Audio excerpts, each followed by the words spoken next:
Hi everyone, Beck here from Beck D Transformation. Just hopping on live, saying hello, wishing you a beautiful Friday. And today, as much as I tried to fight it, as much as I said, oh no, today, I've even written it backwards so it shows up. We're going to talk about fear. False evidence appearing real. So fear is a very low vibration. It's 100, if I remember correctly, on the Hawkins scale of consciousness. I do remember correctly. So it's a very low frequency, and it is based on false evidence appearing real. It's the thoughts that we have been programmed with since childhood. For example, when I was a swim teacher, often children that were innately afraid of the water, mum and dad were afraid of the water or had had a drowning experience, a near drowning experience, and passed that fear on to the child. So, hello, is that Jill? Hi. I can't see the name. Hello. So basically, fear runs our lives and it gets programmed in, it gets re-amplified throughout our lives, and it layers us up. So often fear, the root cause of it, we've actually adopted it, or we've actually, it is you, hello beautiful, we've actually inherited it, we've absorbed it, we've witnessed it, we've observed it in the adults around us when we're growing up. Or we might have felt it even in the womb, because all the emotions of the mother are also translated and by osmosis transmitted to the embryo within mum's tummy. So I wanted to talk about this because there's a lot of that going on in the frequencies of the earth at the moment.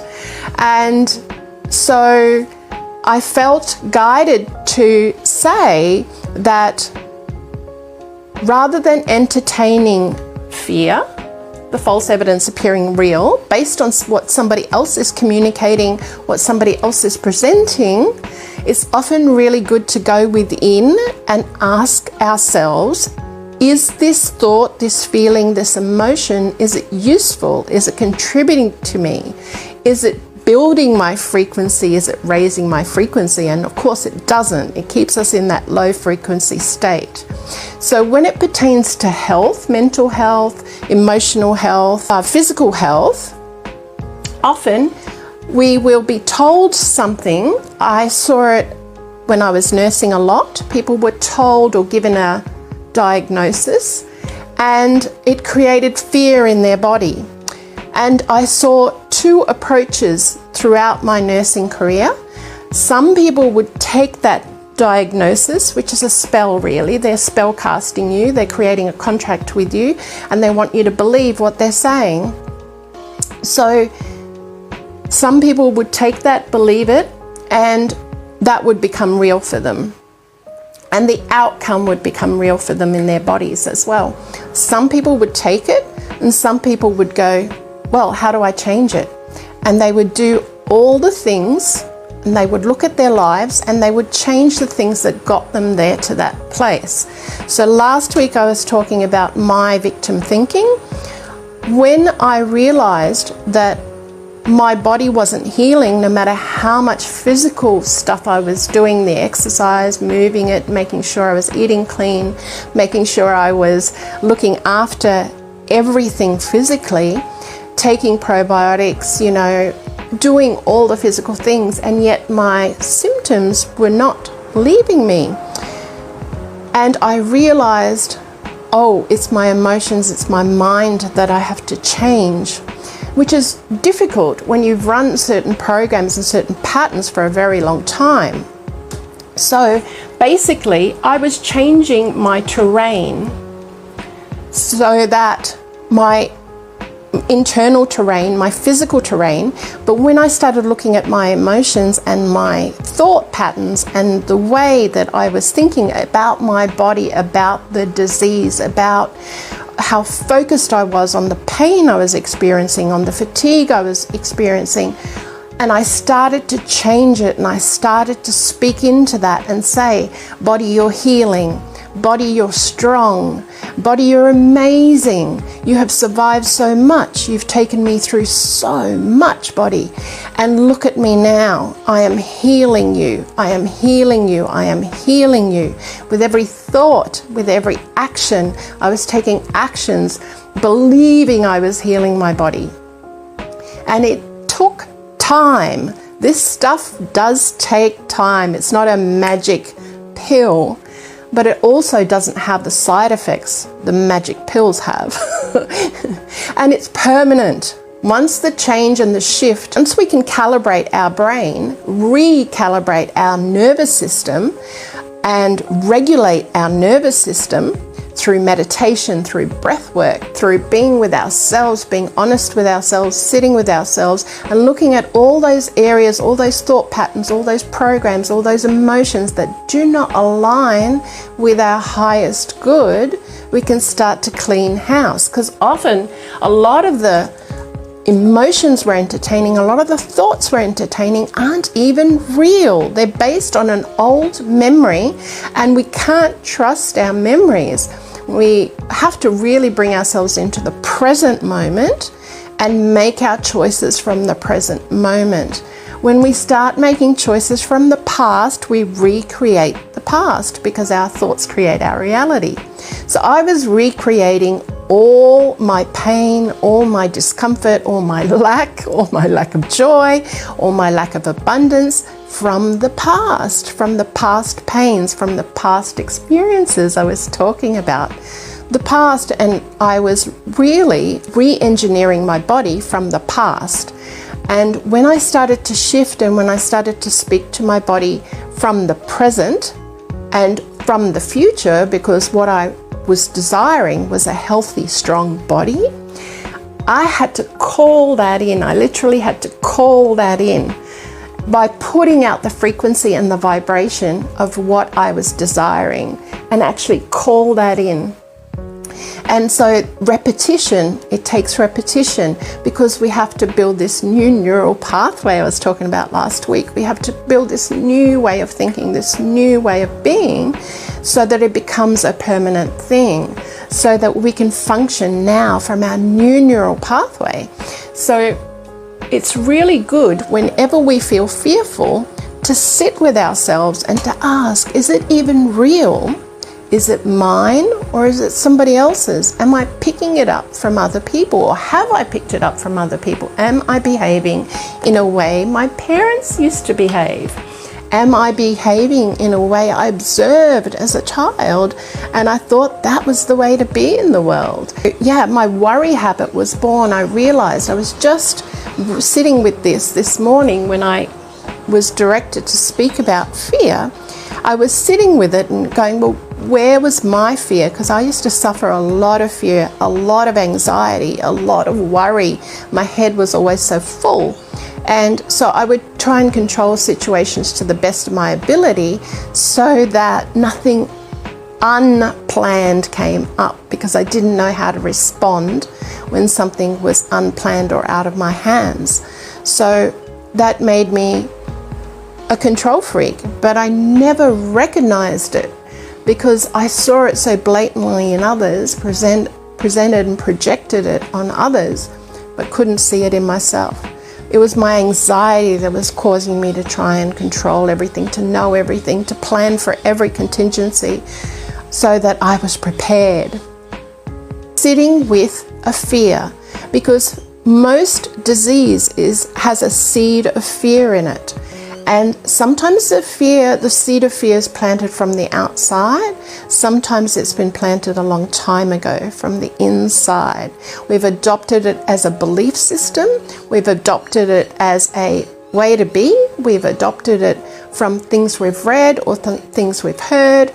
And really, we're all unique. We all have our own blueprint So the closer and the more we sit with us and the more we know thyself, right, the more we can find what's true and real for us, and the more we can undo the patterning and the programming that we have absorbed as children, as adults, as teenagers, throughout school, and we can really come to a place of integrity with us, what's real and what's true for us. So terrain versus germ. So that can relate to physical illness.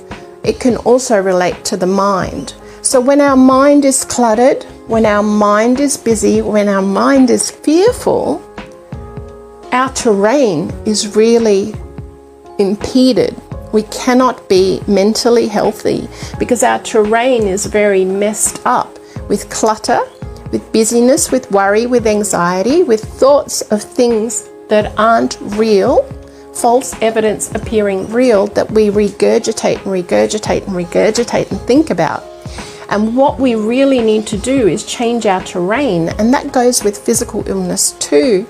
I have been privileged and honored enough to nurse people, to treat people here who have been able to actually heal physical pain, heal long-term illness. I've done it myself by changing the terrain, not only my physical terrain, taking a good probiotic, eating clean food, growing a lot of my own food, preparing it from scratch, not using packets, not using additives.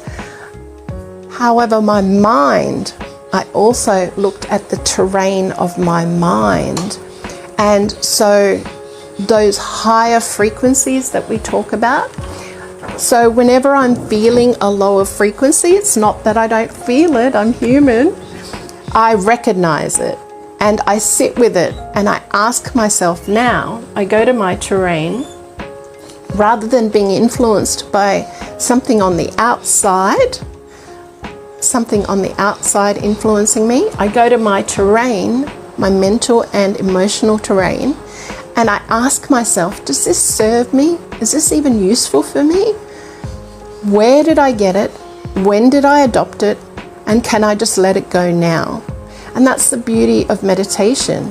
Just sitting with ourselves, being present with ourselves, asking ourselves questions like this can help us to know why we function the way we do and where did it come from in the first place. And then we can change it. We can choose something different for us going forward. We can pull in that future I was talking about.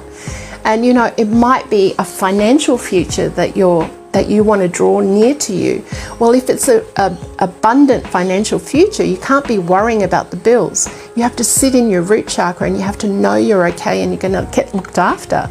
And for me, I shared last week the financial lack I sat in.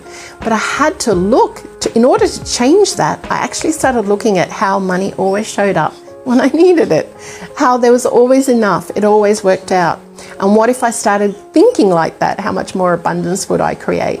So I changed my money situation around through my thinking, through looking at the actual evidence in my life that money always showed up. Money was my friend. It was always there for me. It was my thinking that thought it wasn't.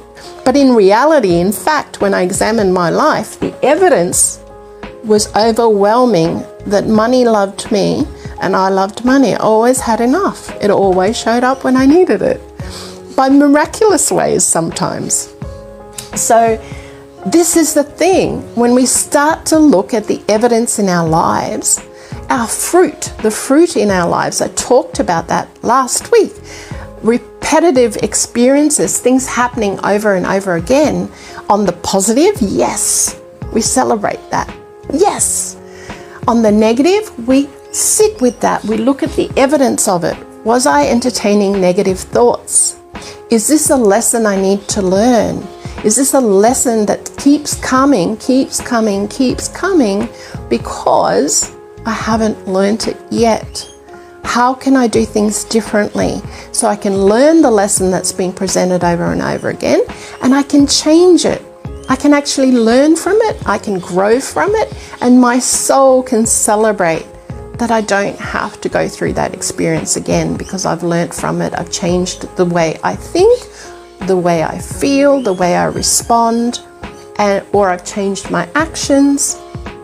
I'm doing something different. In that way, we are not influenced by the outside, the germs outside of us. We're looking after our internal terrain, and we're actually taking responsibility for the thoughts, the feelings, the emotions, the food we feed ourselves, whether we sit on the couch for hours or whether we take a walk in nature, we ground ourselves barefoot in nature, balance our negative ions by walking by the beach or walking by a waterfall or a river or the sea, or sitting under a tree. Trees give us negative ions as well. These are small little things we can do to add to our own health, because health is the new wealth. And what struck me to talk about this is I've met a lot of people this summer who've had influenza or other illnesses, respiratory illnesses. Now, prior to 4 years ago, all these illnesses were a winter illness. Nobody got them in summer.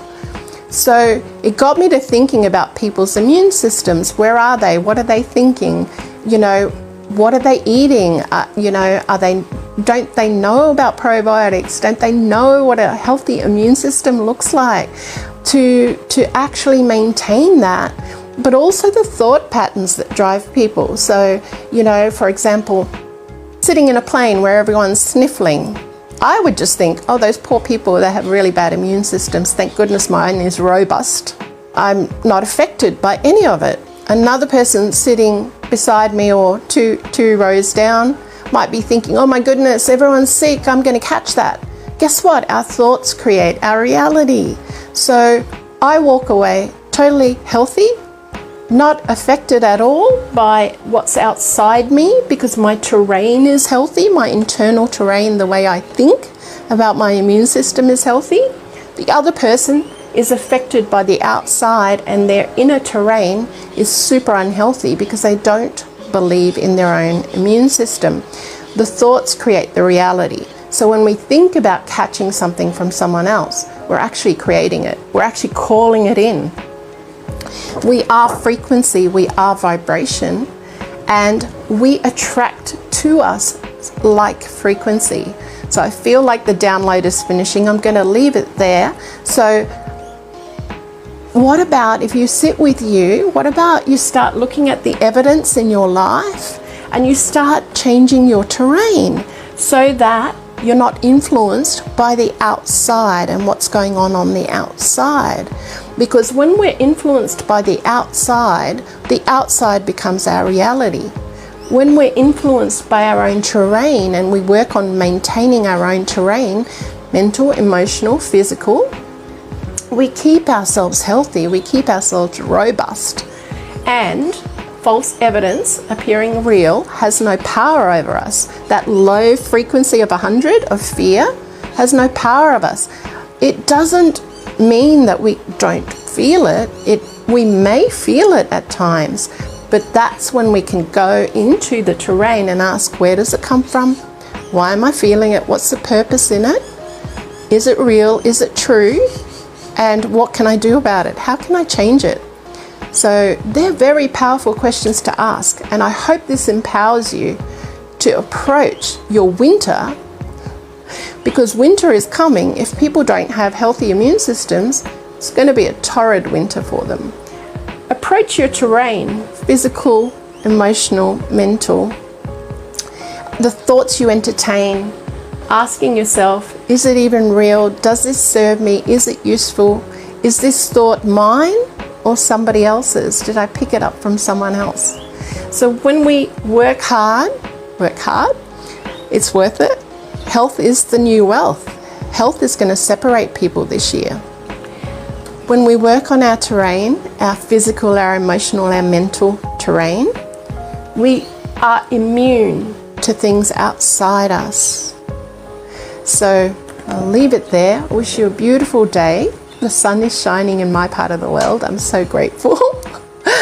It's been torrid rain and ants are everywhere, so it's really nice to see the sun. Wish you a beautiful day and sending lots of love. I hope this has been a contribution to you and gives you some food for thought about your terrain, and are you allowing the outside world to create germs in your thinking, in your emotions, or in your body? Are you working on your terrain? And is this brand new to you? Is this something you might be able to adopt, looking at the evidence in your life so that you don't have to play with false evidence appearing real and sit in fear of anything outside you? Wish you a beautiful day. Bye for now.